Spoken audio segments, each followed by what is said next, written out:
Hello. I'm doctor Naresh. Doctor care హోమియోపతికి physician. సాధారణంగా పిల్లల్లో ఎక్కువ మంది మనం చూసేదేంది అంటే టాన్సిలైటిస్ అని మనం ఎక్కువ మంది చూస్తుంటాము. టాన్సిలైటిస్ అంటే ఏంటిదంటే, మన గొంతులో ఉన్న టాన్సిల్స్ అనేవి ఏవైతే ఉన్నాయో వాటికి రిపీటెడ్‌గా ఇన్ఫెక్షన్స్ రావడం వల్ల అవి కొంచెం వాపొస్తది. దాంట్లో మోడరేటు, తర్వాత సివియరు, తర్వాత దీంట్లో 2, 3 రకాల గ్రేడ్స్‌గానే మనము చూస్తాము. ఎక్కువ గ్రేడ్ ఉన్నప్పుడు వాపనేది ఎక్కువుంటది. ఈ గ్రేడ్ ఉన్నప్పుడు శ్వాసకి ఇబ్బంది కావడం గానీ, తర్వాత తినేటప్పుడు, తాగేటప్పుడు పిల్లలకి ఇబ్బంది కావడం గానీ, పెయిన్ సివియారిటీ గాని ఎక్కువ ఉండడం వల్ల పిల్లలనేది చాలా ఇబ్బంది పడతారు. దీంతో పాటు కోల్డ్ డెవలప్ అయితది. దీంతో పాటు కంటిన్యూ కాఫ్ డెవలప్ అయితది. దీంతో పాటు కంటిన్యూ‌గా ఫీవర్ అనేది ఒక 4, 5 రోజులు ఉండే ఛాన్సెస్ ఉంటది. కాబట్టి టాన్సిలైటిస్ అనేది పిల్లల్లో సాధారణంగా ఉన్నా గానీ, ఎక్కువ ఇబ్బంది పెట్టే సమస్యగా మనం చూస్తూ ఉంటాము.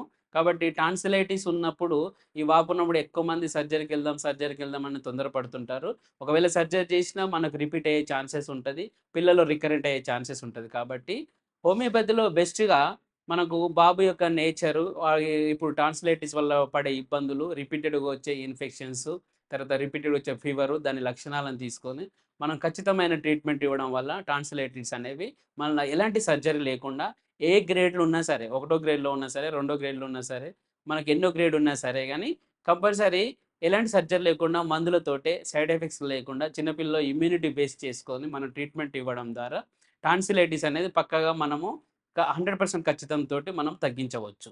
టాన్సిలైటిస్‌లో సాధారణంగా మనకెందుకొస్తుందంటే ఇది ఒక వైరల్ ఇన్ఫెక్షను. ఈ వైరల్ ఇన్ఫెక్షన్ ఉండడం ద్వారా పిల్లలకు ఎక్కువ కంటిన్యూ ఫీవర్ అనేది 4, 5 రోజుల ఫీవరు. దీంతోటి కోల్డ్, కాఫ్ కంటిన్యూ‌గా కాఫ్ డే అండ్ నైట్ కాఫ్‌తో ఉండడము.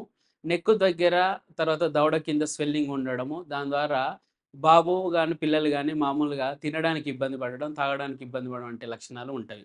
ఇట్లాంటి టైంలో మనము ఫుడ్ విషయంలో ఏ విధంగా జాగ్రత్త పడాలి? చల్లని పదార్థాలు గానీ, ఎక్కువ ఔట్‌సైడ్ ఫుడ్ గానీ, జంక్ ఫుడ్ గానీ ఇట్లాంటివి మనం తీసుకోకుండా వాళ్ళకు సాఫ్ట్ ఫుడ్డు మనకి ఇంట్లో ప్రిపేర్ చేసిన ఫుడ్ లాంటివి మనం ఎక్కువ ప్రిపేర్ చేయాలి. బయటున్న ఐస్ క్రీమ్‌లు గానీ, కూల్ డ్రింక్స్ గానీ చాలా వరకు మనము అవాయిడ్ చేసుకోగలిగితే ఈ టాన్సిలైటిస్‌ను రికరెంట్ రాకుండా గూడా మనము కాపాడుకోవచ్చు.